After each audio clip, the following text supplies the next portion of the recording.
Wanted to give you an update on an important upgrade that I've done to the Charger over the winter, and that's install subframe connectors. This will help with the overall feel of the car, the tightness and the handling and steering, and it actually helps your doors fit better. The glass actually fits better when you roll up the window.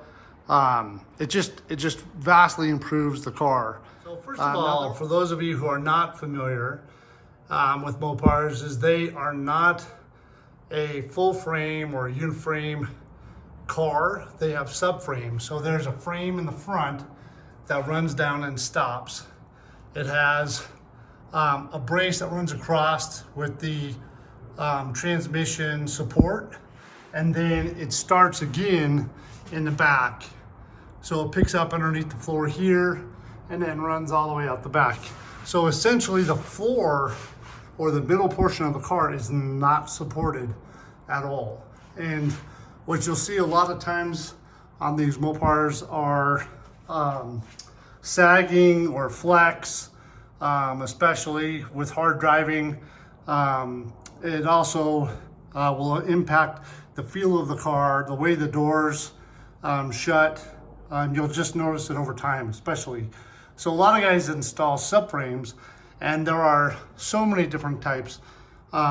There's kinds that you have to cut out and they actually become part of the floor. There's kinds where you can just bolt it on. But the ones that I like are very simple. They are a 2-inch square tube, and what we do is we weld them in. But instead of just welding onto the subframe, we actually cut a hole in it and slide the tube all the way in. So that is the tube in that drain hole.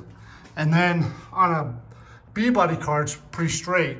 But on an E-body car, you have to cut it kind of halfway down because the back of the car is at a different angle than the front. So we wrap over the emergency brake.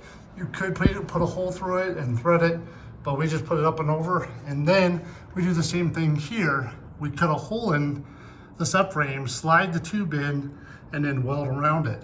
So that even reinforces the car even more than what it had before. And again, it's a very simple, straightforward process. It's very inexpensive compared to, especially compared to some of the other subframe options that are out there. But this really helps improve the feel of the car. And like I said, overall handling, so many improvements by adding on subframes. So thanks.